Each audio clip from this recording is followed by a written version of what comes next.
Reid. I'm the managing editor creative for the Journal of Emerging Sports Studies. Now, for those of you that don't know, the Journal of Emerging Sports Studies, otherwise known as JESS, was founded in 2018 by our founding editors, Taylor McKee, Andrew Pettit, and Jared Walters. Now, as PhD students, what they realized is something that I'm sure any of us that have had any relationship with academia have come to understand. There are far too few opportunities to actually publish, to share stories, to share research, to share perspectives. Now, this is especially true when it comes to sport. Sport research is such an incredible emerging field of study, and yet the opportunities to actually publish, to share your findings in this field are incredibly rare. Now, this is especially true if you're looking at not just emerging sports, which is to say sports that have not been traditionally covered, but also emerging researchers, so those who are in early career, graduate studies, as well those who are doing new and exciting things in the field of sport. So as an extension of that new emerging approach to research, JESS has introduced now JESS Press. Now, the fact that as managing editor creative, that's a position that even exists that I'm so lucky to fill here, is the fact that JESS is extending now beyond academic critical studies for which they have become well known, all free, all no cost to authors or readers, which is indeed very innovative and revolutionary in the field, to now extend that purview to be looking at creative pieces as well. So we now have our inaugural text within JESS Press, and that's Sidelines, which was published this year. It's a collection of poems that I was fortunately able to compose and was able to be hosted, printed, and published through JESS Press. So today, what we wanted to do as the collective team of JESS, many members of which are on this call today with us, and we're fortunate to have join us in various capacities, as we'll talk about as we go through it. We wanted to create an event to signal the announcement of this very exciting move, to not only have an actual hard copy and digital publishing imprint, but also extend our invitation, not just to critical studies in sport, but creative proposals as well. So we have here today 4 authors, including myself. We're going to be sharing creative pieces that represent something that we like to think of as creative sport praxis. So that involve that same sense of research and rigor, this sense of personalization, specific personal experiences in sport, whether as athletes, former athletes, researchers, participants, viewers, what have you, to really continue doing something new with JESS. So today I am so incredibly fortunate to have joining me. We have Melissa Otterbein, we have Mackenzie St, and we have Cassidy Jean. So we are very happy to have them. And today how it's going to go for us is it's going to be a very open, exciting, and what I know will be a very enriching experience as we go through each of the various pieces that our authors have composed and see that full range and potential of what sport creative writing can offer. So just so you know, as audience members, here's our format today. We're going to go through in turn each of our authors. I'll give you an introduction to them. They'll then get into their creative works and we'll be able to listen to what they've created for us today, either as works in progress or completed texts. So after they do that, I'm going to ask them a little bit about the process that led to the creation of these texts. And then at the end, we will have time for questions if you do have anything you'd like to ask. As well, if you have a question for our author, a comment, and you can't think of it right now, or you're like, I am done with the Zoom call for the day by the time we get to that point, you can also contact us at the Journal of Emerging Sports Studies, and we'll be happy to forward those along to authors as well. So again, thank you so much for joining us. Settle in, it's going to be great. We're starting, of course, with then Cassidy Jean. So Cassidy is an undergraduate student at Thompson Rivers University, and she is in the final year of her double major in English and psychology. She writes her creative works under the name Cassidy Lee and is the author of Hearts in Harmony, her first novel. She enjoys drinking tea, going for walks, and of course, curling up with a good book. Some of her other interests include photography, sports, and spending time with her family. So I'll pass it off to Cassidy for her work. Thank you very much, Brittany. I just want to start by saying what an honor it is to be here. This is my first event of this kind. So I'm very excited to be able to share a little bit about my work, Hearts in Harmony, and share a little excerpt with you all.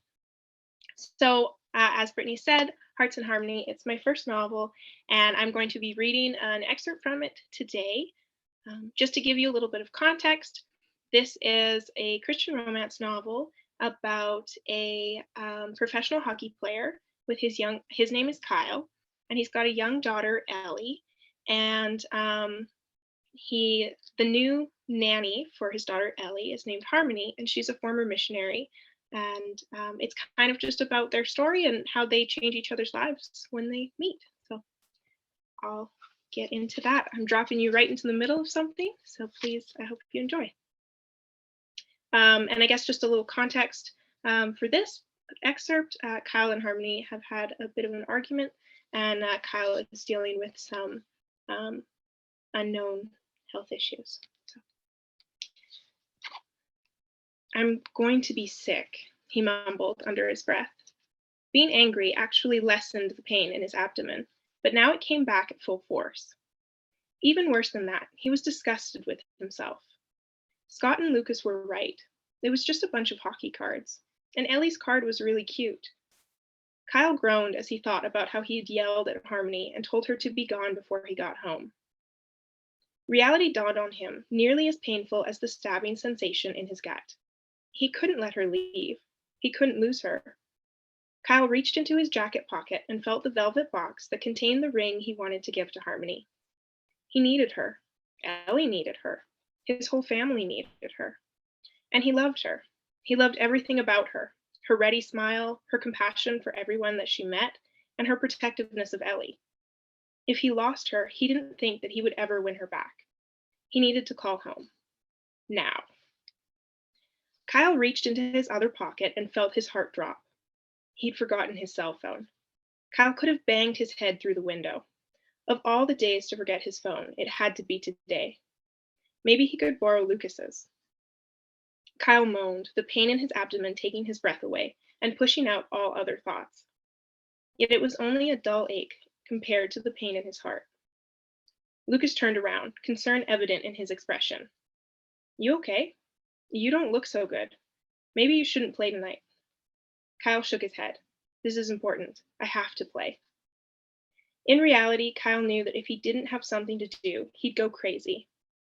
If there had been time, he probably would have asked Scott to turn around and go back to his house so that he could apologize to Harmony, propose, and then kiss her senseless. Hopefully, he'd still have a chance. They pulled into the parking lot designated for players and then rushed into the change room. Kyle quickly changed into his hockey gear, fighting wave after wave of nausea that assaulted him. Finally, he rushed to the washroom and was sick again. Kyle leaned against the sink, trying to take it all in. What was wrong with him? Why was he so sick? And why was he becoming the biggest jerk on the planet? God, he moaned, this isn't working for me. Please help. Kyle joined the rest of the team, getting ready to get on the ice. Standing there on the ice and listening to the national anthem, Kyle felt like the world was spinning. His stomach hurt so bad, and his breath was coming out in sharp, ragged breaths. Even standing out there on the ice felt like he was in the middle of a furnace. What was happening to him? Scott looked over at him. Are you sure you're okay? He whispered quietly. Kyle nodded and steeled his resolve. Scott tapped the front of Kyle's shin with his hockey stick, a gesture of support. Kyle tried to focus on the importance of this game. It didn't matter how bad he felt. He had to play. It was an important game, and no way was he going to leave his team without their top center. He was still battling waves of nausea when the game started. He lost the faceoff and then followed the opposing team sluggishly back towards his team's end of the ice. It was bad enough that it hurt to skate, but getting hit so often really wasn't helping his cause. Wait, he never got hit. Or at least, he rarely got hit. He was fast, had good reflexes, and was ultimately pretty untouchable. Kyle shook his head. What was wrong with him? Yet despite the fact that he was playing horribly, that his coach was madder than a wet hen, that he felt sicker than he'd ever been in his life, or that his team was losing, all he could think about was Harmony. He barely heard the earful his coach gave him when he got back to the bench. The only thing that mattered to him was Harmony. Would she be there when he got back? Kyle felt his throat tighten. Why had he gotten so angry over a bunch of hockey cards? Was he really willing to lose her over worthless things? Kyle already knew the answer to that. No, he wasn't. He just hoped he'd have the chance to tell her. God, please help me make things right. Kyle could only pray that she'd forgive him. When the line changed, Kyle stepped back onto the ice. He was determined to do his best and fight through the pain, and pray that Harmony would still be there when he got back. Lucas passed him the puck. Kyle skated up the ice, managed to swerve around 2 opposing players, and passed to another player on his team, despite the crippling pain in his stomach. A player from the rival team checked him up against the boards, and Kyle fell like a ton of bricks. The play didn't stop right away. It wasn't a bad, mean, or dangerous hit, but Kyle couldn't make himself stand up. He was in so much pain he had to coach himself through breathing. Just breathe. The ache in his abdomen was crippling. God, what is going on?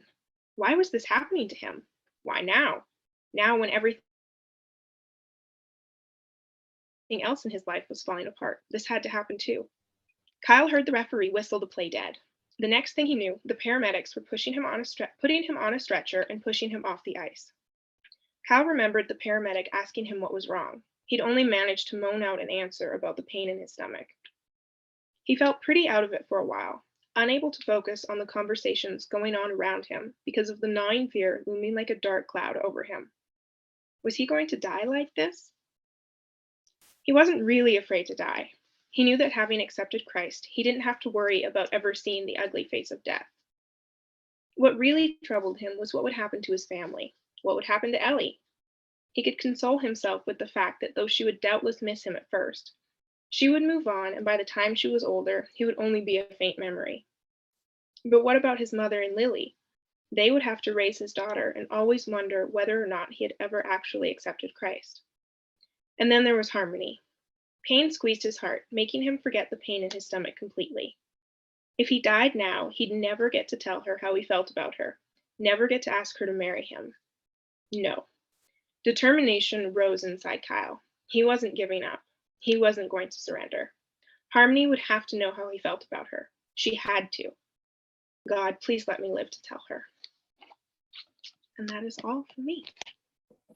Thank you so much, Cassidy. I so appreciate you sharing with us. I'm very fortunate actually that I was able to purchase Cassidy's novel. I gave it to my mom and she was elated. So I can say critical reviews from my mom were very, very positive. So just to let you know that she was super happy to read it. And I'm also very fortunate that I got to teach Cassidy in a university capacity. You are, of course, an incredible student, an incredible writer, as I'm sure everyone can tell from, the beautifully written passage that you just shared with us. So I'd love to know a little bit more, and I'm sure everyone would like to as well. What was the process that led to the creation of this novel? I mean, having your debut novel in university, in your undergraduate program is such an absolutely mammoth accomplishment. So just getting some background information in terms of the development of the story or what led you to write it and make it into a novel, I'd love to hear more about that process. For sure. And thank you so much. I'm glad your mom enjoyed it. That makes me very happy to hear. So this novel was actually a very long time in the making. I started it as a teenager in high school. And it was pretty much just born out of a love for reading and a love for hockey and then of course a love for romance. So I was an avid, and still am an avid Christian romance reader, and I love sports. And so I just kind of brought those two things together. It was about an 8-year process from when I started writing to when it actually self-published. And so a lot has changed, as you can imagine. I think a teenager's idea of love and life is very different as you grow up. So that was pretty much how it came about. I love hockey, and I've had a lot of opportunity with just kind of the Western Hockey League team in our area, to go to a lot of games, to meet a lot of players and players' families. And so I kind of had a little bit of an idea in a very low-key, semi-professional sense of hockey players' life. And that's kind of where the story came from.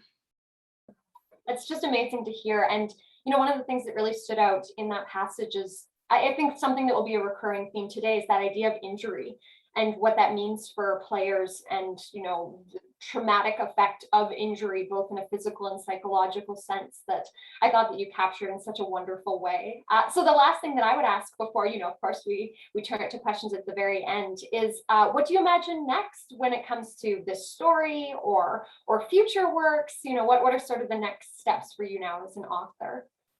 Right. So this book, Hearts in Harmony, is my first book in what I'm calling the Hockey Hearts series. So I'm planning on writing 2 more books, and the second one is in the works right now. So Kyle and Harmony will return in future books, but the focus will be on some new people as well, and just getting to kind of explore relationships and the sporting life and that kind of thing in the future. So that's what I'm looking forward to. Wow. Oh, that's so exciting. Thank you so much, Cassidy. I so appreciate it. Thank you for sharing your work with us today and just your wonderful thoughts and perspective. It's always such a pleasure. Thank you so much for having me. It's great to be here. Of course. Well, thank you so much. So now that we have heard from Cassidy, we'll be moving on to our next author. So we have Mac, who is a former D1 athlete and Dartmouth College graduate. Mac St. Onge was passionate about athletic development, and she currently works for US Ski and Snowboard as the Senior Manager of Athlete Career and Education. She is also the founder of the Sideline Perspective, a community-based platform where injured and retired athletes can come together to find connection, share stories, and move forward with purpose. Through storytelling, interviews, and podcasts, Mac has helped to shed light on the hidden challenges competitive athletes face when temporarily sidelined or no longer able to compete. So welcome, Mac. I'll hand it over to you for your readings. Thank you, Brittany. And just briefly, Cassidy, I would wholeheartedly agree with Brittany in that you captured kind of that mentality of what goes through an athlete's mind when they are potentially facing an injury or, weighing should they compete or not, in the some of the pressures, responsibility to the team, desire to actually compete and to be out there as an athlete themselves. So props to you, and I'm excited to order your book and check it out. So with that, I'll jump into some of my pieces. I have 4 pieces here. They've been written over the past 5 years of my life or so. So, starting with when I was still competing as an athlete, I played Division I ice hockey, and then later on in my collegiate career added rugby to that as well. So I, as Brittany mentioned, with the Sideline Perspective, really found this passion for exploring athlete identity, how much we relate to it, how that can impact our mental health, and then of course our transition to life beyond sport, both in injury and retirement. So this first piece, the context is that it was written for a presentation at Dartmouth that was open to all females on campus to come up and speak on any topic which they felt was relevant to them in any format they felt relevant. And mine really dove into how I felt about my mindset as a person, as an athlete, and how kind of my drive to be the best athlete that I could be was a double-edged sword for me. So here it is.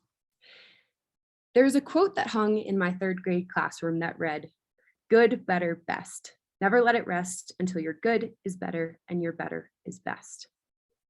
Good, better, best. Never let it rest until your good is better and your better is best. I have no tattoos on my body, but these words have been permanently etched in my brain. They are the framework by which I live my life, one that has brought good, but has also brought pain. The pursuit of better. I don't know when the seed for this idea was planted, but it has dug roots.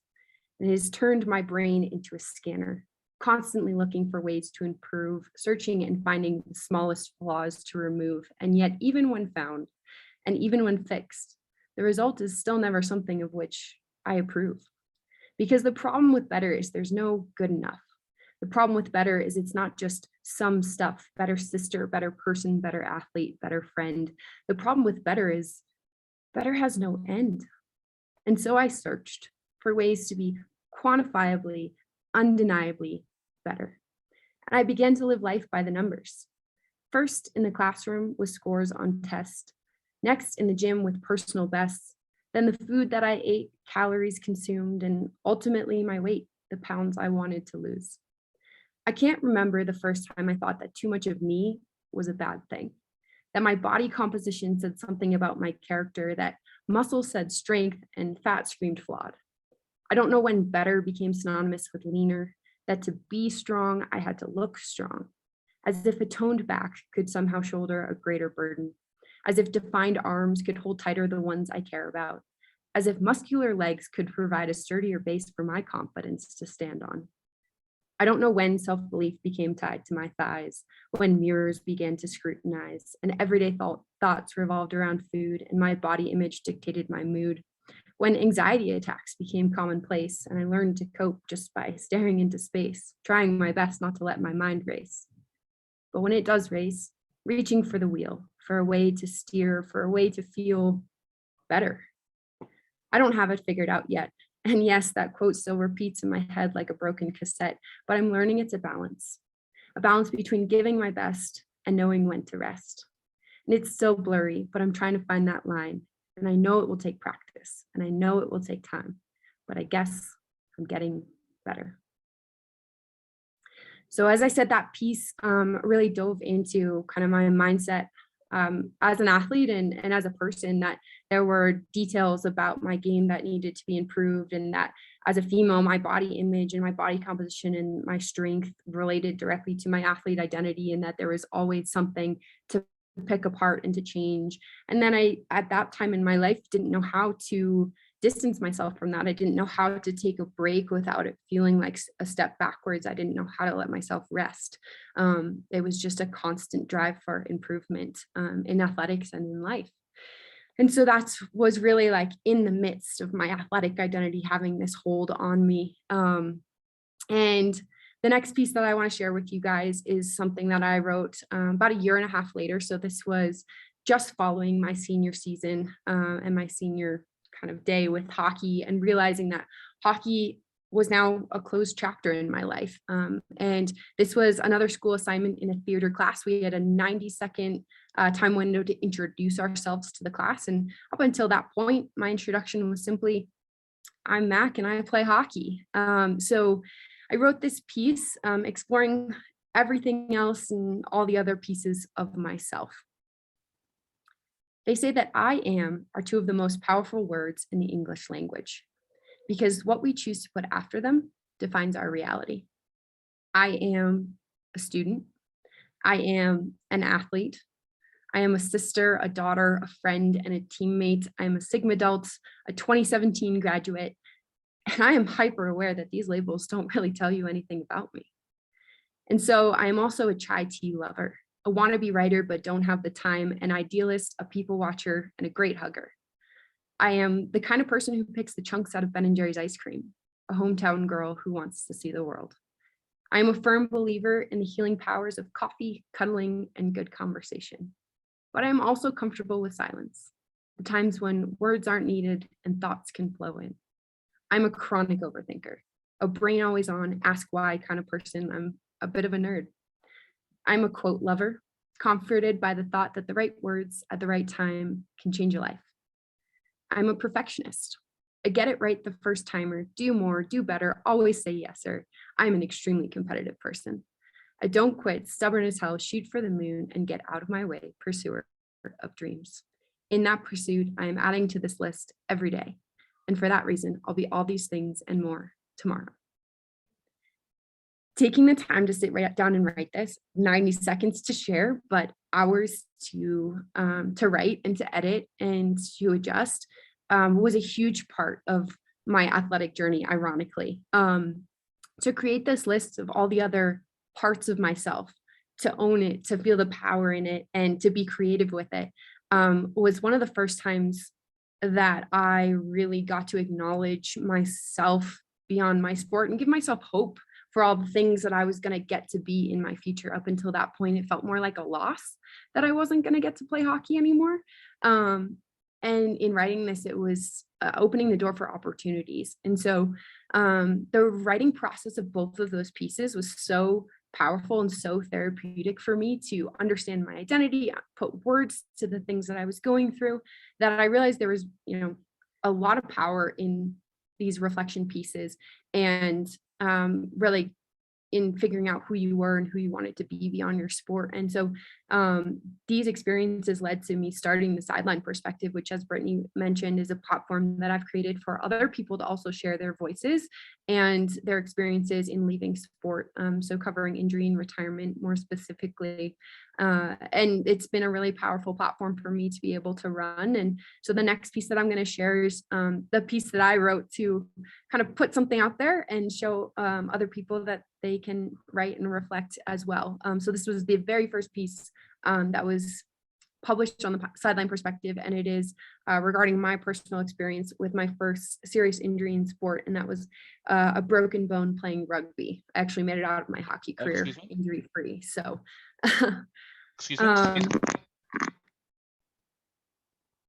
so this is called Building and Rebreaking. People ask me if it hurt. If I heard the bone crack as my shoulder hit the ground, the force of my body falling, compounded by the hit and protected by nothing but a dry fit jersey. It didn't, as my ears were too focused on the calls for my teammates to place the ball back and set up the next phase to catch whatever splitting sound my body made.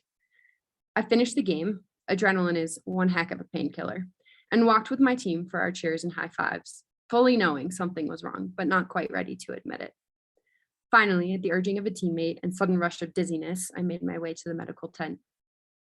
Yep, broken clavicle. It took them less than a minute to assess my swollen shoulder and say the words that would turn my next 4 months upside down. My first thought, what the heck is a clavicle?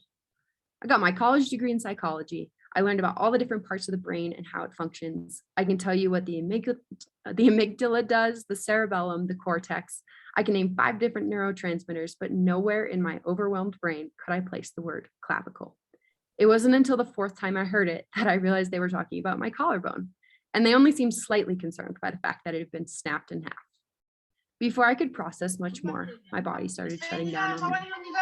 The adrenaline had worn off, and whatever resources my body had left after a day of rugby were getting rushed towards the swelling of my deformed shoulder.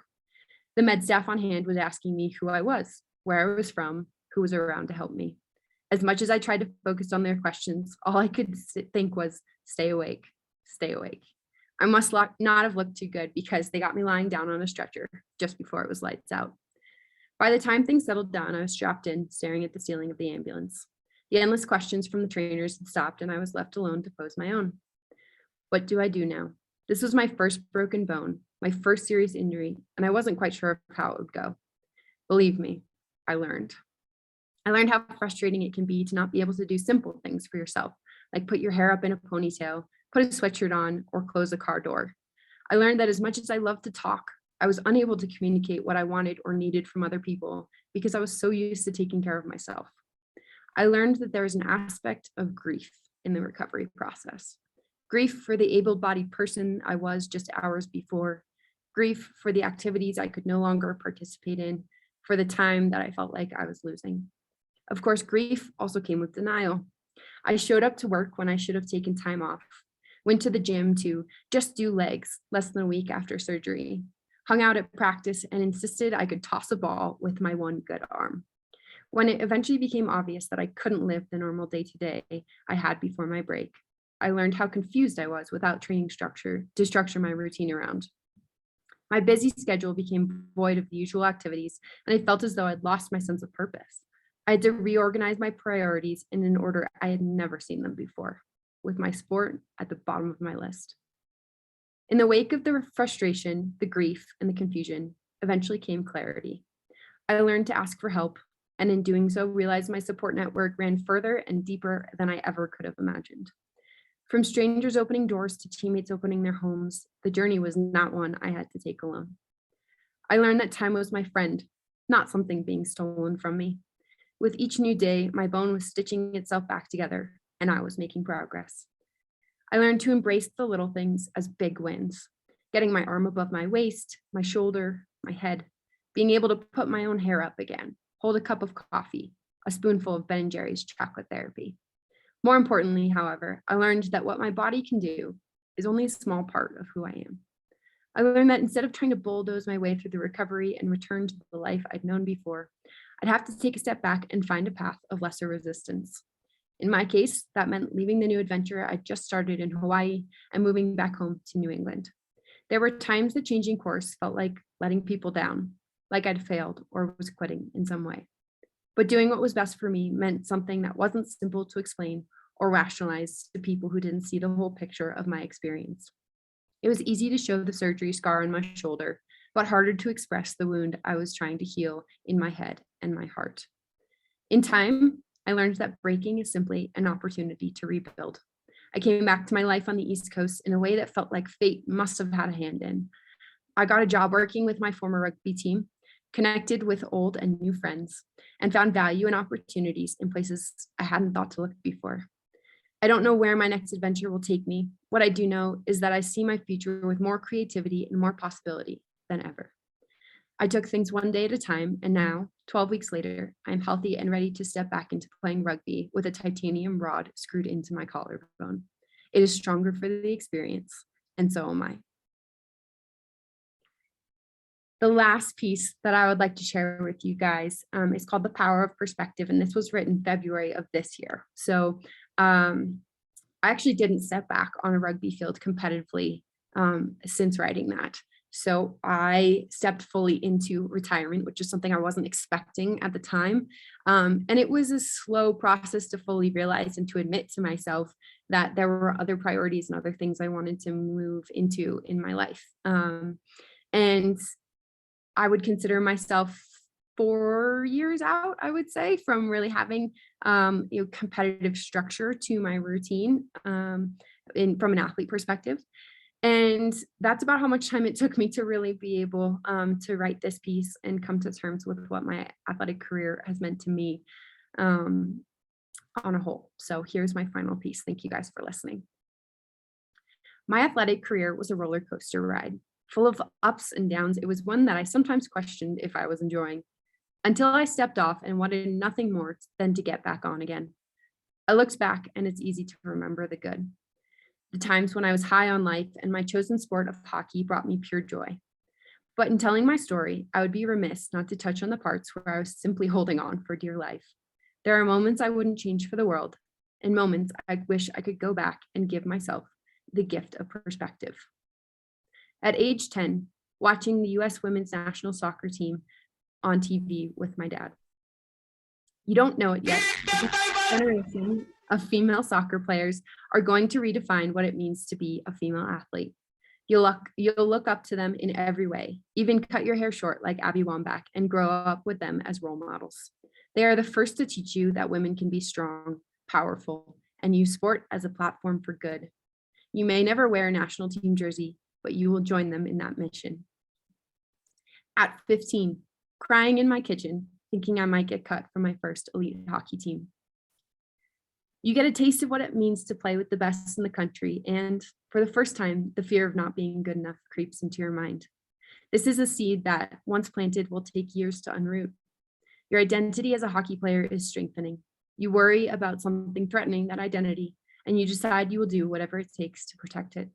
For better or worse, it is a turning point in your commitment level to the sport.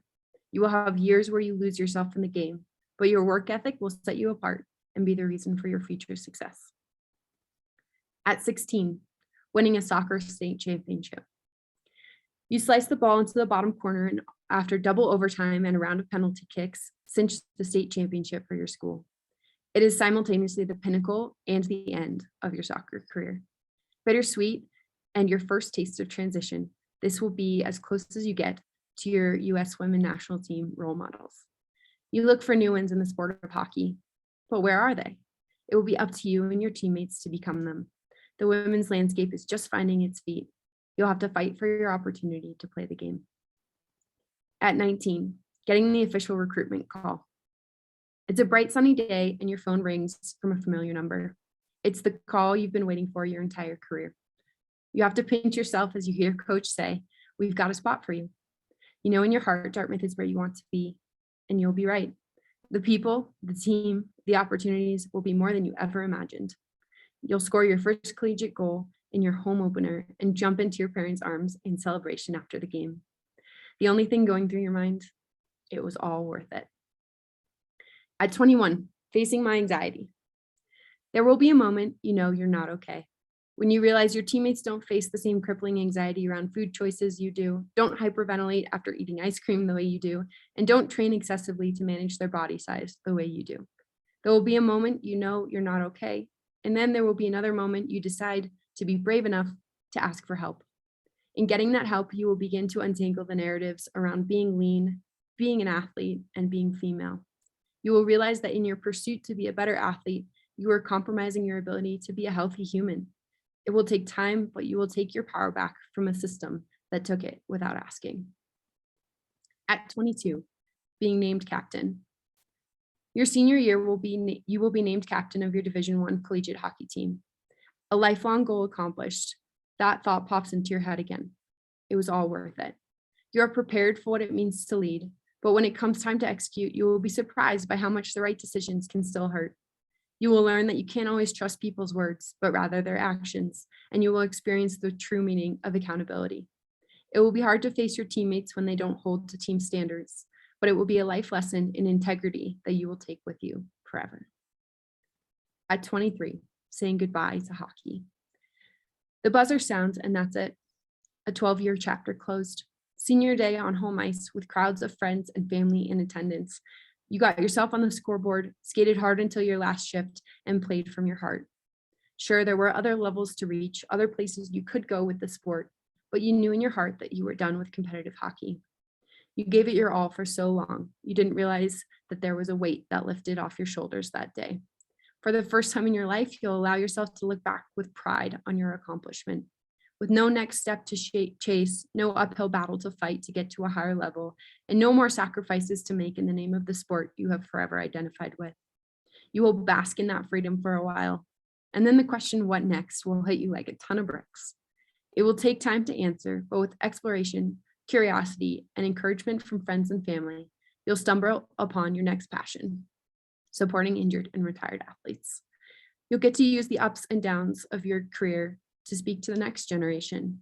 Your training, your hard work, and your dedication will be transferable to a new context and fuel you as an entrepreneur. You'll spark conversations and change the narrative of what it means to be sidelined. Once again, you'll think to yourself, it was hard, but it was all worth it. And that is a little glimpse into my journey and some of the pieces and the ways that writing has given me an outlet to express all of that, because as people here probably know, those emotions can weigh heavy, and being able to use writing as an outlet was one of the greatest gifts and tools I was given in going through all of that. So thanks for the opportunity to share. Wow, thank you so much, Mac. I think I speak for everyone when I say, like, I genuinely feel like my breathing is altered hearing your writing, just in terms of the journey that you just going through it yourself firsthand, and then to recapture that. I mean, so often when we talk about sport literature, sport creative writing, we're talking about recapturing the kinetic, lively, dynamic nature of sport in a way that, really recaptures that for a reader. And you do that in such a beautiful, impactful way in your writing. I mean, there's such a sense of deep personalization. I was thinking about, with Cassidy, we have our first reading that we're looking at a novel with that first person perspective and that interiority. And that's such a wonderful thing about novels, that we get that insight. So to capture that again through a poetic mode, and to have that journey between those four pieces and see such different mindsets. I mean, it was an incredible experience to have just that insight. So thank you so much.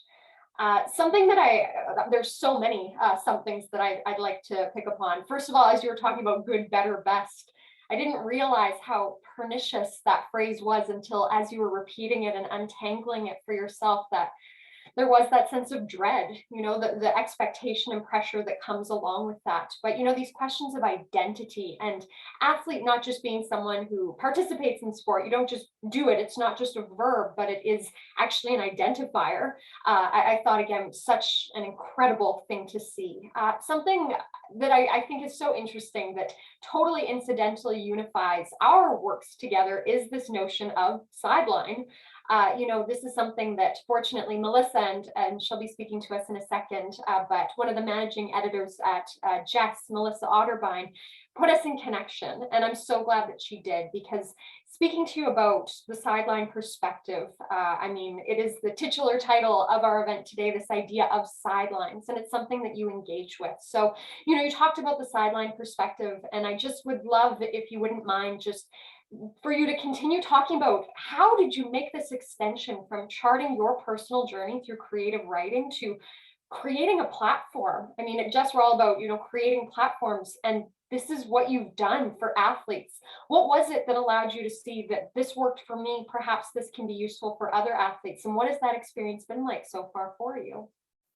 Yeah, absolutely. So I think it started almost from a selfish perspective. I just wanted to know that in this bubble of confusion and emotion and processing my identity, like, hey, am I crazy, or are there other people out there? And how powerful that sense of community and shared experience can be.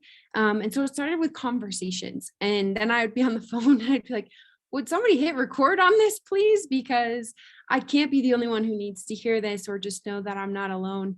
And so, as I mentioned, the writing process was just one that I had started to learn how much it meant to me in putting my story and experience out there. And so I created a website that at the very beginning only held that one piece about my collarbone, and worked with others and said, hey, would you be willing to put your story out there? It's not about being the perfect writer. It's about holding a true voice to you, and allowing yourself to actually take the time and space to reflect on what this has meant for you, how it's impacted you, both during your career and now as you go through your transition. And the feedback that I started getting from people that I convinced to get on board was truly that it was therapeutic for them as well. And so it just kind of created this cycle of, okay, well, if reading is helpful, that means a lot. If I could give back to somebody by writing my own, that's even cooler. And if the actual process of writing is going to unlock and uncover something for me, like, wow, is there another level? Like, just the fact that it can be beneficial on that many levels was actually really eye-opening to me. It was not something I thought I was going to come across when I said, hey, people should share their experiences. And I'm really fortunate that people were so open and bold and honestly courageous to put these experiences down. So know that I shared from my personal narrative. It's what I felt I had the ownership to be able to speak to here. But there are so many other stories and perspectives on the website, and it's really intentionally trying to showcase the variety of ways that people can look at this. For some it's grief, for other it's freedom, and so I encourage you guys, if you're interested, to go check those out as well.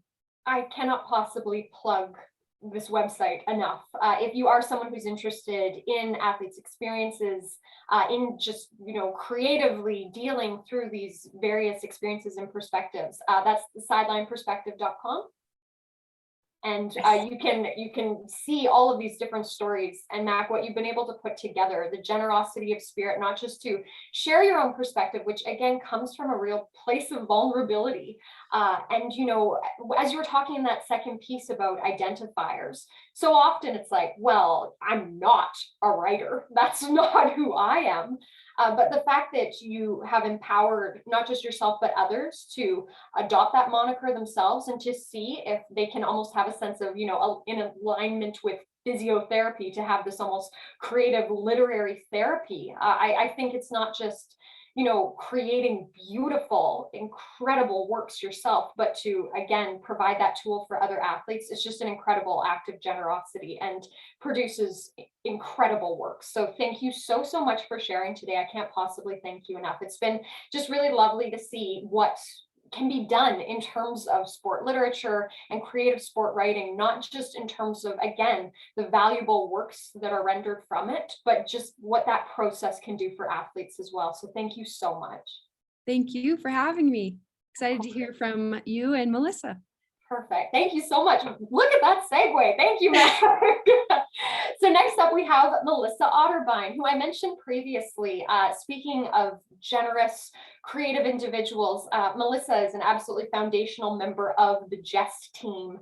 And, you know, you really just couldn't ask for someone who's more enthusiastically supportive of other authors, of researchers, who's such a dedicated person in terms of her projects, but also other people's as well. So fortunate to be introducing her. So Melissa Otterbein is a certified health educator specialist and proud editorial board member of the Journal of Emerging Sports Studies. Wonder what that is, Jess. So she's a proud member of JESS, of course, and she's also the senior manager of fitness and health lifestyles with the Special Olympics. She's a triathlete and cyclist, and Melissa uses her platform as an athlete and certified USA Triathlon Level 2 coach to promote gender equity, including women's full inclusion in the Tour de France. When not focused on scholarly research in the physical activity, sport for development, and mental health arenas, she enjoys writing poetry, as well as cross-country skiing in Colorado, where she currently resides. So I'll pass it over to you, Melissa. Thank you so much for joining us. And thanks to each of you and for everyone listening today. It's a really exciting space to be a part of the JESS community, in which both scholarly research and creative inspiration can take place. I think both of those are entirely quintessential when we think about our sport experiences. I'm going to share 3 short pieces that are along the lines of the poetry I was sharing that I enjoy writing. And the first is called The Starting Block. It's by far my favorite moment. It never lasts long enough, but that's not the point. It's her moment, not mine. Her moment to face fear, to challenge herself, to see just how fast she can go. What these lessons hold for her, she'll never know at 10 years old. But trust me, I want to tell her, looking her in the eye, arm around her shoulder. What you're building here is just the beginning. It's only the beginning. And so I focus on them. These 10-year-old girls, legs bent in track position on the starting block, wanting time to freeze or at least slow down, to take in their strength and possibility, bodies about to give their all, to revel in who they may become and how all these moments of brave, high on the starting box, combined with all the flip turns, goggle marks, and sensation of team, will all lead to their becoming. The starter's signal beeps, and into the air their young bodies fly. Libby, who always looks like she's soaring, a strong, focused eagle whose arms pull faster and faster through the water. Jenna, who gets faster nearly every practice, who's way more concerned with laughter and making silly faces in this confident aura I hope will never leave her. And Hayden, who wants to be an Olympian one day, but doesn't forget her sparkly mermaid fins so that we can play pretend for a few minutes after practice.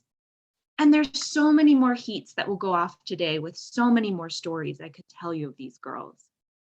Here in this race, they kick harder as the final lap back to the wall begins. Strength, resolve, safety, exploration. It's all right here with every kick, kick, kick. 10 yards from the finish. Will they remember their strength when they feel lost? Will they remember the first time they dove off the block, that first moment of brave before friendships and next chapters unfolded? 5 yards from the finish. Do they know they are the ones who inspire me? That their young souls who stare down into the water every time they set foot to the starting block speak to my soul every time they say yes to a challenge? Inches from the finish, I'm cheering as loud as I can, here in the present as fingertips meet wall. As their panting bodies exit the water and come up towards me, I get that smiling, choked up feeling. Hey, coach, they whisper, catching their breath. They have no idea the years my mind has traveled during their 100-yard swim, how I thought about the young woman they'd become one day. They just came up to me, race after race, laughing and smiling, celebrating, or sometimes head down, yes, on occasion, even tears, as they work through the experiences of both elation and disappointment. I don't think they will ever fully know what it feels like to watch them on the starting block. I only know that I want to cheer them on for the rest of their lives. That coach is the most favorite thing I've ever been called. That dreams we haven't yet dreamed are being birthed in this moment, in this water, in this race, in this cheer, in this high five, in this chlorine-filled sanctuary. Thank you so much, Melissa. And as you noted prior, we're going to briefly talk after each of your wonderful works, just because they do chart different experiences and journeys. So I am so curious to know where this text came from, what inspired it, what led you to create this work? Well, when I was growing up, 10 years old was actually the year when I started swim team. And so I really resonate when I coach this age group, because it was the birthplace of a journey that really shaped who I am today, now in my 30s. And when I coached, I swam in college and all throughout high school, and then also, as a young student. But the pool was my sanctuary. And so when I see these young girls on the starting block, having the privilege of coaching many youth teams, I just think about all the lessons and the possibility. And I know you can't stay on the starting block forever, but it's truly my favorite part of the race, when you just really get to sit in that feeling of possibility and wonder.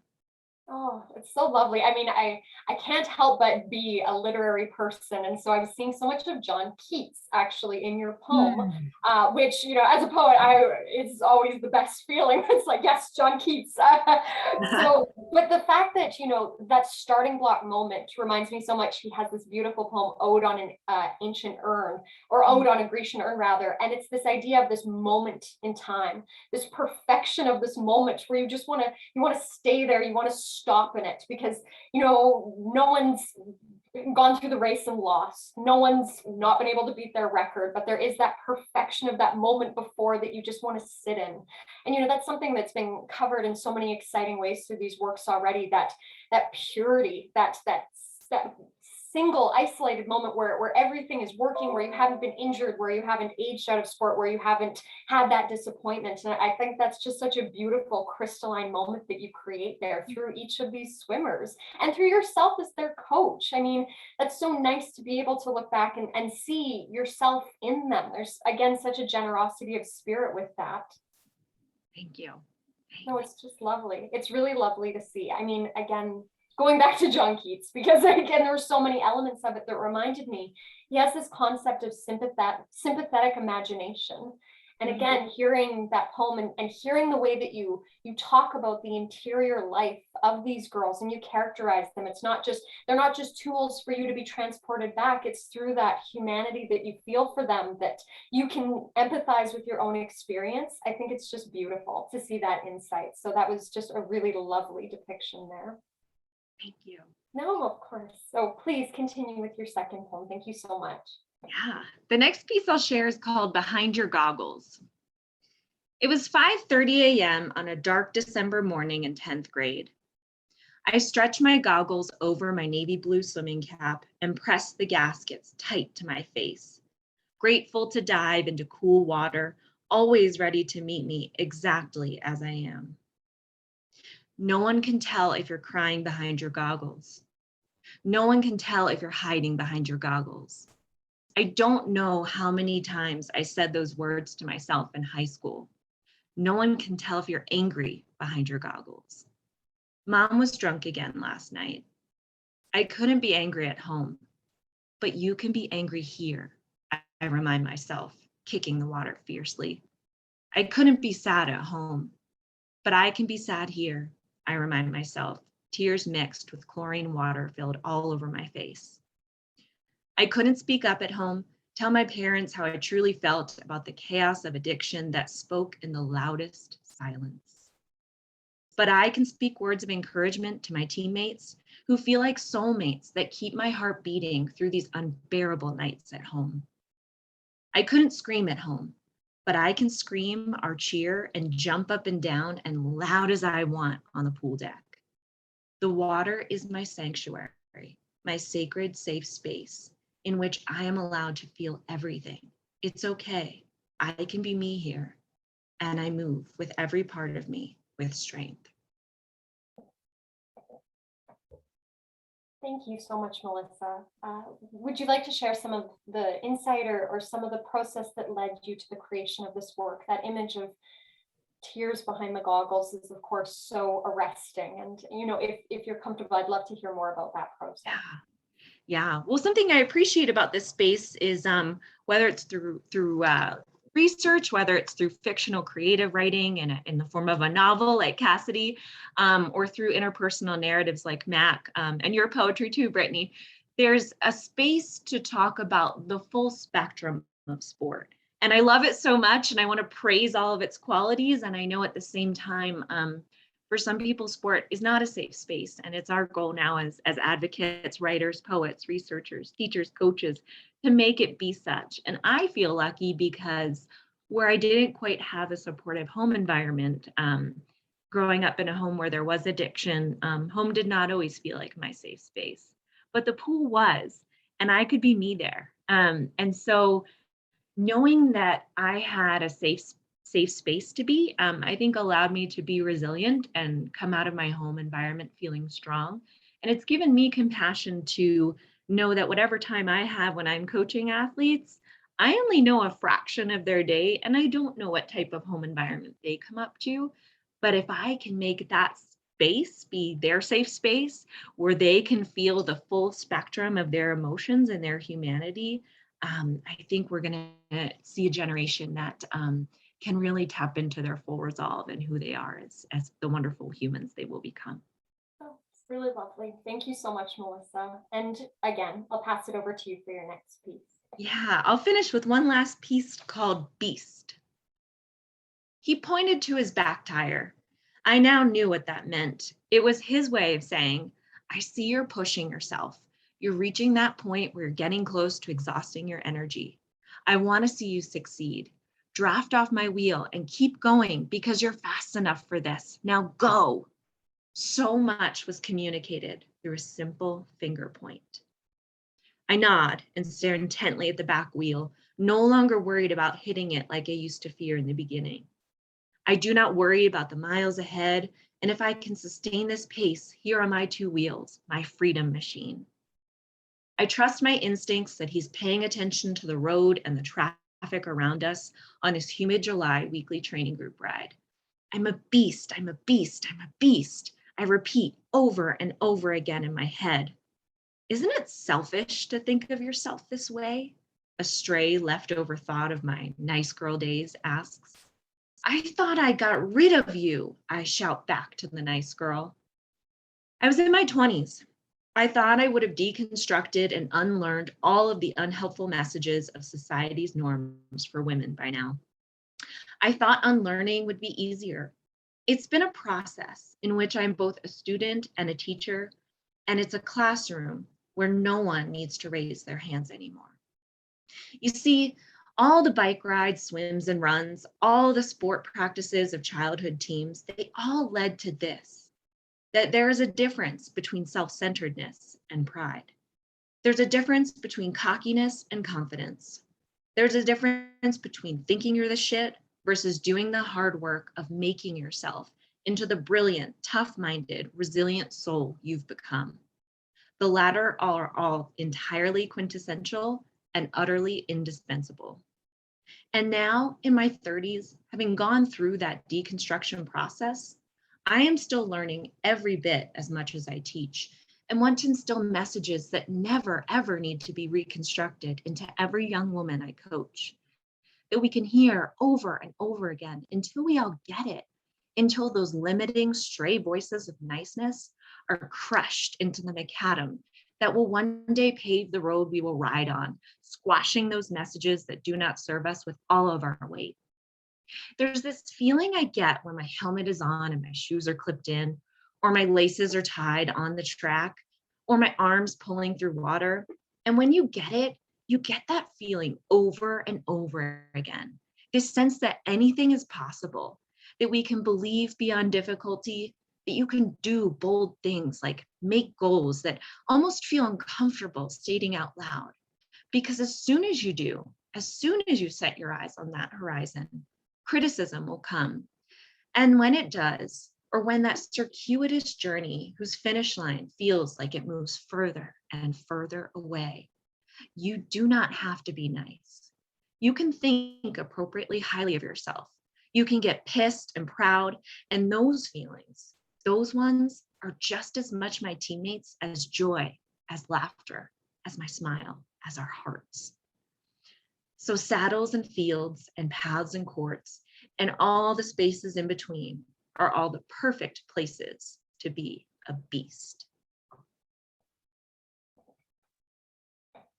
Thank you so much, Melissa. That reappropriation of the term beast in such a positive sporting context is so wonderful to see. What inspired this? What was the initial moment that led to the creation of this poem? What were you looking to capture in this particular moment?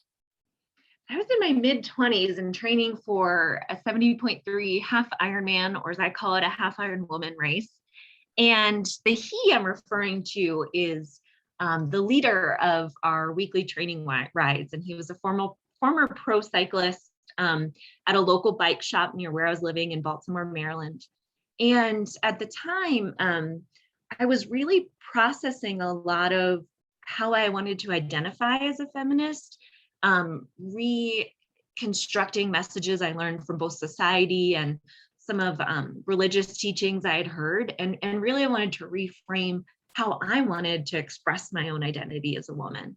And at the time when I was training in 2013, the race director of the Tour de France was dismissing women's requests for inclusion in the Tour de France with, quote, the waft of his hand.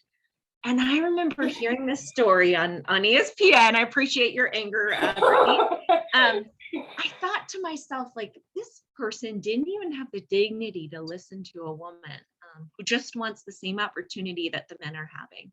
And I kind of started to feel like, what can I do, and in my little world? And so I started to create this training jersey because a bunch of pro women cyclists and pro triathletes created this petition on change.org to allow women's full inclusion in the Tour de France. And even saying the word allow makes me floored.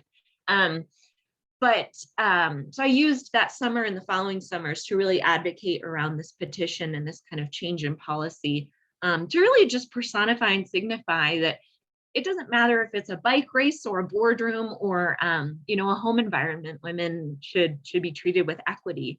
And so I was equally encouraged that this man was an ally toward me, that he every way and in every practice and in every training ride that summer found a way to tell me you belong. And sometimes it was just pointing to that back wheel and letting me hang on with all my might. And other times it was actually supporting petitions. As context for anyone listening, women are participating in the Tour de France this year, but alas, it's an 8-stage race while the men's is 21, and there is not equal pay. So as much as we're continuing to strive forward, it's that journey of still 2 steps forward and 1 step back, but with a community like this, through both scholarly research and creative community, I think we can sustain our hearts to get there. Absolutely. And what I find just so deeply, fundamentally impressive about the work you do, Melissa, is as a practitioner, as a creative writer, as a researcher, as an activist, as someone who's writing about the circumstances as they are and working to change them in such active ways. So I'm just applaud you. I can't tell you how much I admire the work you're doing right now. Thank you. And thanks for the opportunity to share. Of course, of course. Thank you so much, Melissa. It was just a pleasure having you read. And I suppose then it's my turn. So I just want to give you a little bit of background information on the poetry collection that I created. So once again, we are here to talk about JESS and the fact that this creative imprint and JESS Press are such exciting new opportunities when it comes to this publication. The first publication, I know what will be of many, was Sidelines. And I was so excited that Andrew Pettit, Taylor McKee were so encouraging, as I joined the team as managing editor creative, that they were so enthusiastic about this idea. Just to give you some context, if you're not familiar with the world of academic publishing, the idea of marrying creative and critical studies is something that simply does not happen that often.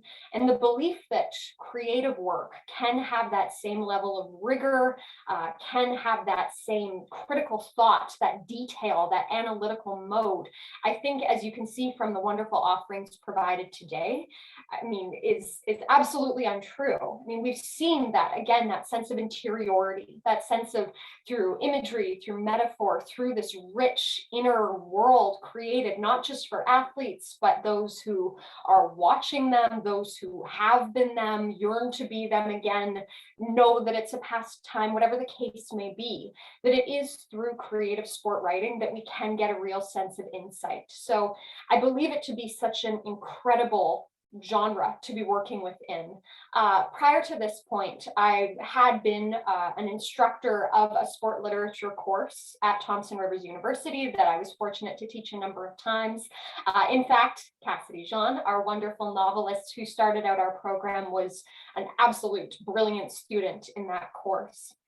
What I learned through teaching sport literature is, again, as I mentioned before in our discussion of Mac's poems, is that we're trying always to recreate that kinetic experience of sport. But when it comes to who writes sport literature, the question we have to ask ourselves is who we believe is entitled to tell these stories. Is it athletes? Certainly, it should be. And as we see through these various projects today, athletes telling their stories can provide something that's not just useful to readers of their works, but to the athletes themselves as a therapeutic venture. Well, I'm embarrassed to tell you today, I must admit, fully candidly embarrassed to tell you I'm not an athlete. And when I look at the bios of our authors, even I cower, I admire them, I respect them, I revere them for their work because I adore athletes. I think athleticism is such an incredible trait and feature because it is something that, too often we excuse as being born into someone. And while that may be true to a certain extent, it is produced through hard work and effort and dedication, that good, better, best phrase that Mac referenced in her first work, which can be so difficult to face, but that athletes feel wired into their systems for better or worse. So I'm no athlete. So when I use the phrase sidelines for my poetry collection, I use it in a very different way than the sideline perspective that Mac has developed. I think that's a crucial difference. And I think that if we look, it's not just semantic. If we think about the usage there, I was not sidelined, admittedly. There was no active verb. No one acted upon me to sideline me. And I'm fortunate in that regard. I did not experience injury. That's not why I'm not an amazing athlete today. I did not experience socioeconomic concerns. Fortunately, I was privileged in that regard that I was able to join sports. In fact, I did as a child. Was I good at them? Certainly not, but it was through no one else's actions. And yet I view myself firmly entrenched on the sidelines. So I thought, in reading all of these wonderful works of sport literature, the canonical hockey sweater, a text that is so famous in Canada, it was on the $5 bill for over a decade, whether it is something like that or Shoeless Joe Jackson, again, just to stick within the Canadian context, whether it is something well known, whether it is an author like Yesenia Montilla, someone who doesn't necessarily have that prestige, but has that poignancy in terms of her perspective. I knew I wasn't an athlete and I couldn't write from that perspective. And yet I, and I believe so many others, am directly influenced by sport every day. It wasn't just the fact that I was, teaching sport literature. It wasn't just the fact that I am very proudly married to someone who is a professor in sport management and has dedicated his life to sport studies. There's something else there. And as I peeled back these layers, as I returned to this idea of what sport means in my life, I realized that it was very meaningfully a conceit that organizes the whole of my self-conception. So this collection began as I was writing a poem for an upcoming work, again, which will be through JESS Press. I will plug JESS at all times, of course. And it's about the Summit series and its anniversary, which is coming up next year.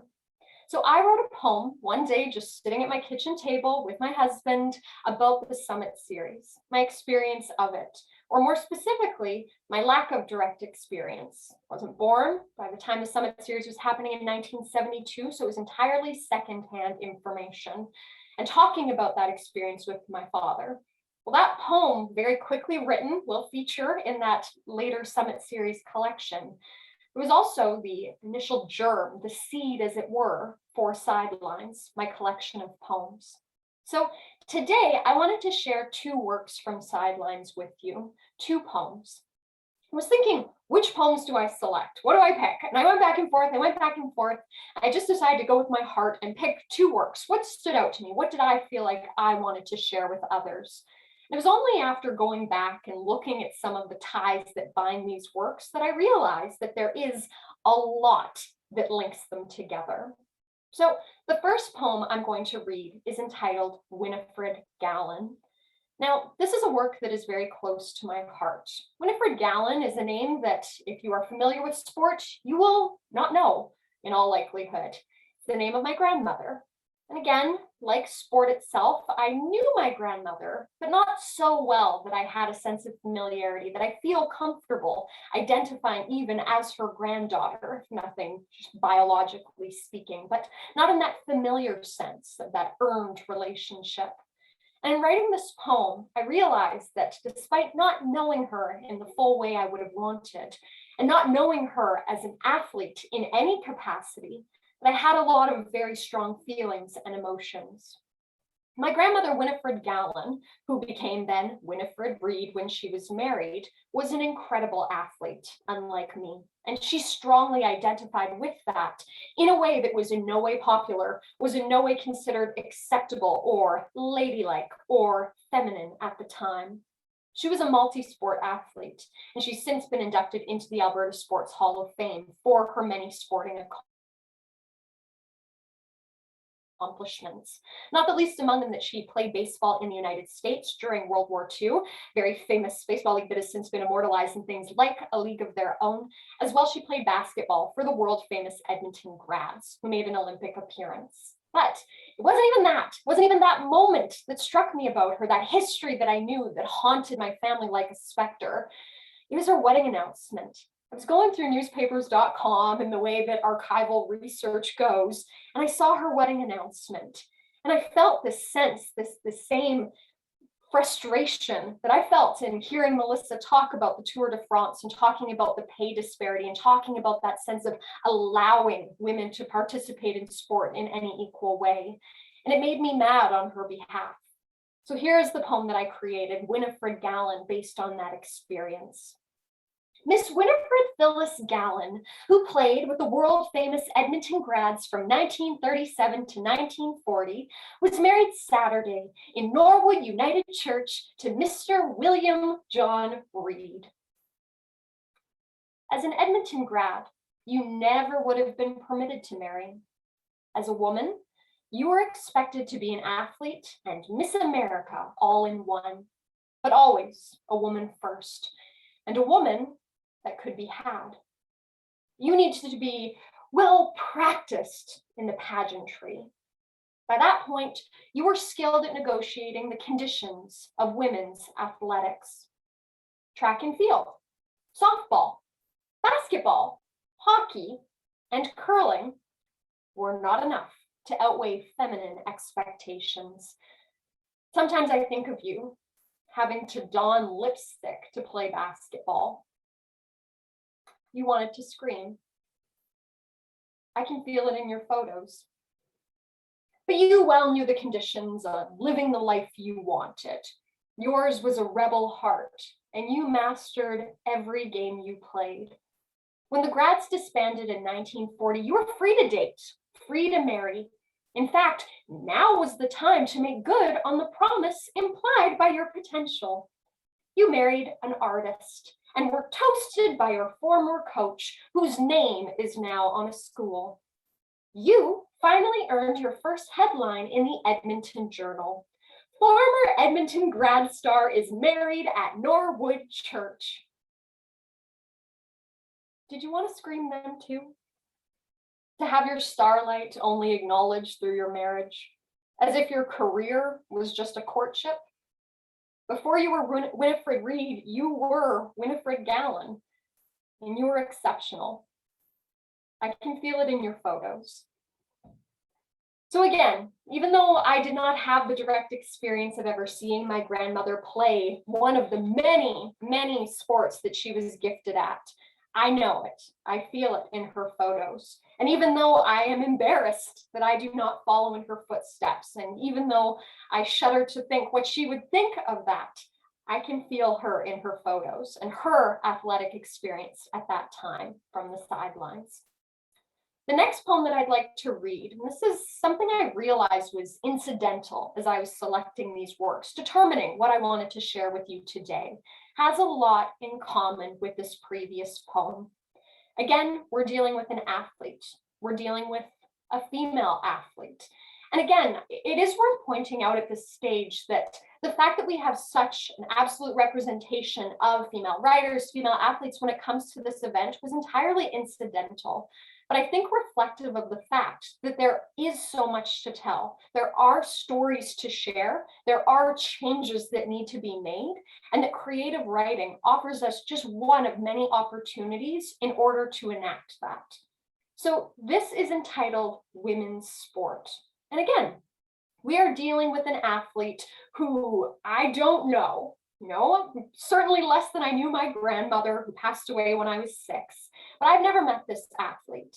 And yet, in my experience of seeing her play, I felt what I hope to be this sense of empathy with her experience. Not to project onto it necessarily, but to try and imagine what it must be like to be the absolute best in the world at your sport and to not get the crowns you deserve, to not get the flowers that you have earned. I wrote this poem in response to seeing Hayley Wickenheiser play hockey at what was then the CIS, what is now the U Sport Women's Championship in Edmonton. If you've never had the experience of going to the Claire Drake Arena at the U of A, it is not nice, it is small, and this was the gold medal game, and yet minor crowds, very quiet, very understated.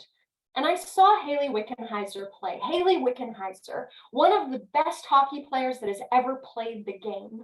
And was she being celebrated? Yes, in this context, yes, admittedly she was. But I was thinking, how strange would it be? How perverse would it feel to see Sidney Crosby, Wayne Gretzky playing for a university team as they were getting their education? Hayley Wickenheiser is now a medical doctor. She's an absolutely incredible athlete and person. And this is in no way to suggest that she isn't free to make these decisions for herself, to take advantage of all opportunities offered to her, and her choices are her own. And yet, as a fan, as someone who is admittedly firmly and solely on the sidelines, it felt discordant. It felt incongruent in a way that really struck me and that I wanted to capture in terms of the realities of women's sport. She is good enough to do whatever she wants, but she is too good to be here. She is marvelous and so obviously fluent in the physical language of her sport. But seeing her play in this modest setting feels disjointed and wrong. I feel embarrassed, like I should avert my eyes, like I should ask on her behalf why her ladder was not built with more rungs. It is grotesque watching someone so strong be so inadequately celebrated. She is like a masterpiece in a broken frame. I imagine she moves like a caged lion. Her restrictive environment is beneath her regal mind. Does she think of her medals when she skates among these children? Does she keep track of her stats while playing with girls too young to remember her victories? Does she know she is too good to be here? She should be angry. I hope she is angry. I should have paid more money to watch her play. She should be paid money for me to watch her play. But then I watch her score and pass and cheer on her teammates. She succeeds and she celebrates like she chooses not to see the bars of her cage, like she has never had a proper frame to display her, like she always knew the ladder would not be high enough to match her enormous potential. She hugs a tiny teammate and lifts her off the ground. I remember that she is good enough to do whatever she wants. But she is angry, and she knows she is too good to be here. Thank you. So those are two poems from my work, Sidelines, my collection of sport poems. And as I hope you can see here, just from that sampling, as well as from all of our authors today, they cover a real breadth of experience. They help to showcase the fact that when we're talking about sport creative writing, just like when we're talking about sport research, that there is so much potential, that there is so much ground to till, so many doors to still unlock, so many metaphors to use, as it seems. So thank you so much to all of you for coming today. I'll now invite my fellow authors to join us. If you have any questions, please let me know. You can indicate in the chat. If you don't, no pressure whatsoever. As I mentioned before, this video will live online in perpetuity on the Emerging Sports Studies website. So please feel free to contact us there anytime if you do have any additional questions. Brittany, I actually have a question for you. So I have the privilege of holding your book in my hand. First of all, I loved how you talked about your grandmother. And I think something that's so special to me about poetry is we all get to have a space where we get to notice. You know, you could have just picked up the newspaper article and dismissed it, but you got curious and then you gave words to your curiosity through the poem. So I appreciate a space to also just notice. But my question for you, I really liked your pieces that talk about photographs. So I see photograph number 2. I assume I'm trying to remember how many there are now. Photograph 1. Can you talk us through in your poetry book about in Sidelines about what these photographs or the story behind the photographs you reference? Oh, it's such a lovely question. Thank you so much, Melissa. So what Melissa's referring to is the fact that in Sidelines, I had this idea where I wanted to break it up. I wanted it to be a bit more multimodal in some ways. So you're thinking, okay, what do we do? Do we do photos? I'm like, I could draw something. I can't draw. So, okay, shouldn't draw something. That's fair. But there were images that stuck out to me when it came to each of these works. There were, in the same way that you talk about noticing, that sense of curiosity, there were some photos that struck me, and I wanted to include them, but I wanted to include my impression of them. So rather than saying, here's the photo, I wanted to talk about, okay, the photo's not there. For each of them, there is no photo included, but I want to just describe it to you because it's not about the image. It's not about its explicit representation, that sort of Susan Sontag's discussion of photography as being this almost like life mask. I didn't want the reader to form their own perception. I wanted to talk about what I took away. So I talked about a photo that existed. And, you know, as you go through the collection, there's one moment where I wanted to have a bit of a twist where I said, actually, there's no photo. I'm making up this photo. It doesn't exist at all, this one. So it's almost imagining a photo that I wished existed or maybe perhaps not. But for each of those photos, I wanted to recapture it and reconstitute it in a way the same way we talk about sport, recapturing something when we do creative writing. So I want to talk about the impressions that I got from it. So for example, prior to that section with these two poems about my grandmother, about women's sport, I had a photograph of her and her baseball team. So it's not included directly in the collection, but I wanted to include the effect of that photograph in the collection. So that was my decision in that regard. That's such a great question. Thank you for asking. Perfect. Any other questions? Any other comments?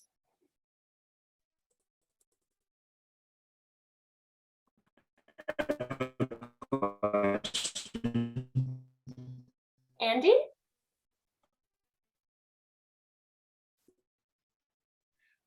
We have a very robotic Andy. Andy, would you like to put your question into the chat? That would be easier.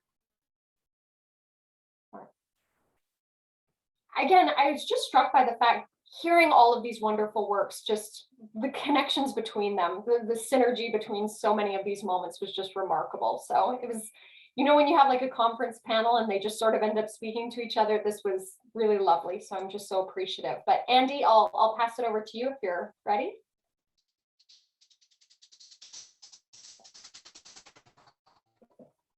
Oh, Snake got Andy.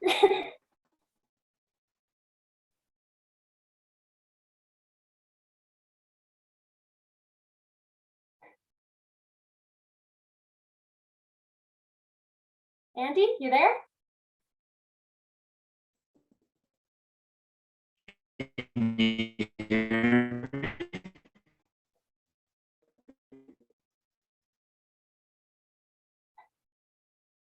Okay, he'll type it in the chat.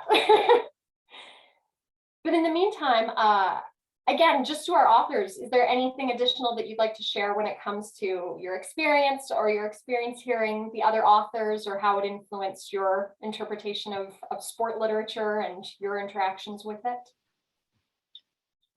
I guess I'll just chime in and say I've gotten to read your book in print, or at least virtually, but hearing you bring, you know, voice to it, emotion, nuance, cadence, it really was powerful. And so I appreciated that. And yeah, just that I appreciate getting to experience the piece on Haley Wickenheiser from that medium. It was so powerful to have read and to have heard as well. Again, just sharing that perspective of a female hockey player, and obviously having looked up to her a lot in the sport, and, you know, resonating with that in terms of some of those ceilings that I mentioned that I felt as looking to, you know, female hockey role models. So just the fact that you brought visibility to that meant a ton to me. And then I will say, it was from hearing all of you and then sharing my own pieces, it touched on a lot more emotion than I initially had anticipated for this session. I was like, oh yeah, reading things I've already written, hearing from perspectives, you know, that I'll be able to relate to, or that should be cool. But really there were times where I kind of had to fight back that emotion because of how much all of these pieces so eloquently dug into these different spaces of our lives and this topic of sport. So just want to commend you guys all again for that, and that it was a cool experience. I felt the same way.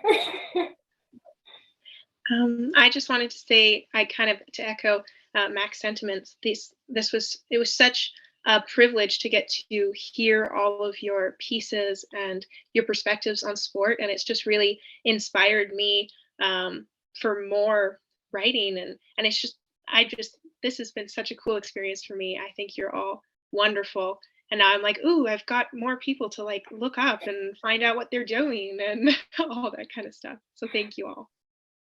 Thank you. Andy, are you with us? Is this better? Yes. Okay. Sorry about that. I had to switch to my phone. It has a better microphone. So I have a comment and then a question based on my comment / observation from all the wonderful work that you guys presented today. And first of all, I just wanted to say thank you for all of you coming on and doing this. And it's been a great afternoon for me listening.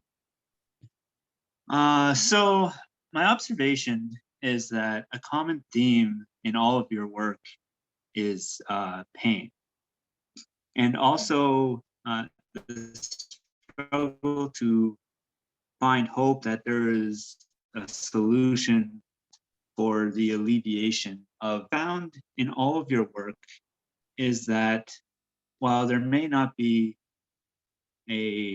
no scientific one-size-fits-all solution to this search for alleviating pain that we all feel, there's a common hypothesis I found in a lot of your work that if there is a solution, it's found in this sense of community. It's found in community with others. So in Cassie's work, Cassidy's work, sorry, the character Kyle uses anger to hide his pain, but he finds the hope of alleviating it with the possibility of reconnecting with his loved ones, and he makes that his mission as he deals with injury. With Mackenzie, she finds pain in the pursuit of being better, but in her work she seeks community. She's in her work with the Sidelines project perspective. There's a sense of seeking community to share in people's ability to get beyond the pain brought by this pursuit. With Melissa, she finds purpose and through others, through the people that she coaches. And I was struck by the way she talked about her one, I don't know if it was a coach, but the leader with her biking, when she talked about when she said that the coach told her that she belonged, and that brought her a sense of I don't know, feeling good, things like that. And then with Brittany, there's like this pain that you felt with your grandmother, the women athletes who aren't being recognized for the merit of their profession or their activity. So my question for all of you is, I'd like you to talk a little bit more about how can we as individuals work towards bold communities that we live in every day, whether that be through actions or how we look at things. Great, thank you, Andy. So again, that question again to our authors is community. How do you feel it resonating when it comes to your work? How do you feel in terms of sport, broadly speaking, that sense of community and what it can offer to athletes? Yeah, I don't mind kicking this one off if that's all right with you guys. So I love that observation. I think it's awesome. You were spot on to kind of pull that out of each of our pieces in our work. And kind of my first thought is that sport is a microcosm for life, right? Like things that happen in sports are condensed, hyper emotional versions of things that will happen, you know, over the course of our entire lives. And that's why they can be a really cool platform for teaching life lessons and for impacting people. And then interestingly as well is that in the US today, we have actually one of the few instances of what's considered mass sport that has occurred in the history of the world, right? So there was the Greeks and Romans, there was the Nazi youth, and then there's the US today, and using sport as a system where we are teaching and ingraining values in people, shaping next generations, telling the story of what success looks like and where you know, value can be found. And so it is such a cultural piece of our world. It's something that inherently, like, you have social capital with it. It tells other people who you are, and you know, tells you how you're fitting in with a team or with other groups of people. And so it's such a social identifier. And so I think that's why relationships are a key part of when we talk about our sport experience. There's like, they're intertwined. And through it, you know, you can gain some, you can lose some, and that it's that like broader connection to those people and shared experience in it that allows you to kind of center yourself both in your sport and outside of it. And so that would be just some of my initial reflections on maybe why we all got to that as a key topic, is because of how prevalent and important sport as, you know, a cultural phenomenon is to our world today, and is to shaping people, again, from all different perspectives here, from the athlete perspective, from the fan perspective, from the personal relationship to the sport perspective. It's in and out of everyone's lives, and it's something that like it brings people together in a lot of ways.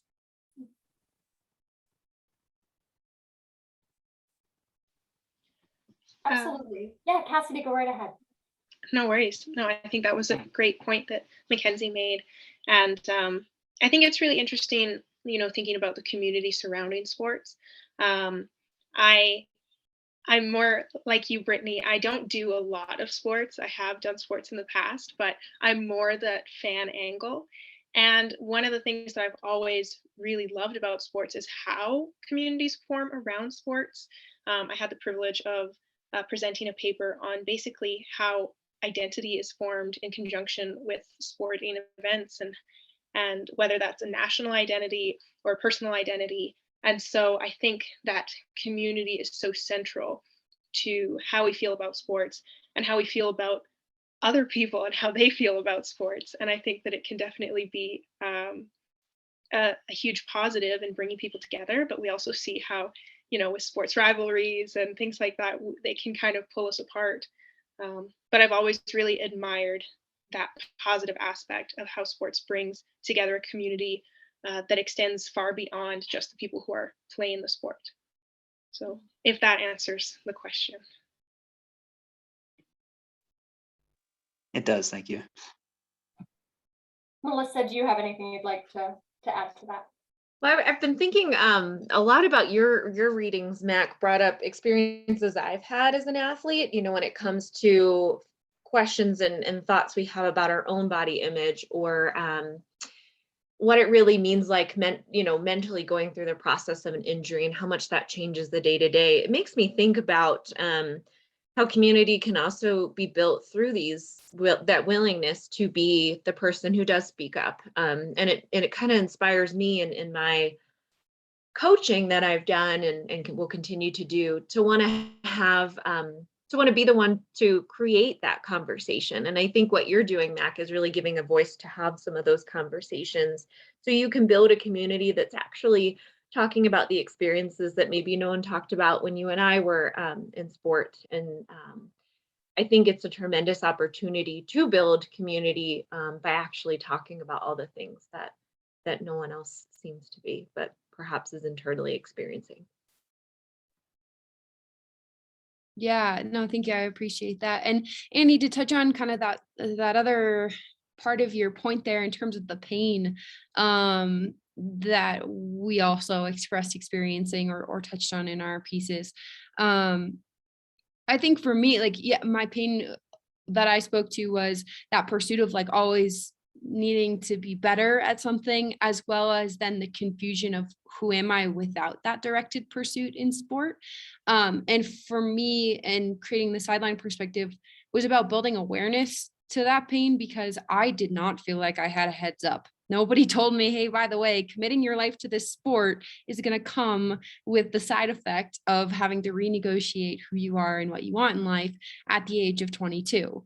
And I was confused. I didn't know how to put words or language to my experiences. I didn't know where I fell within expectations or what was quote unquote normal.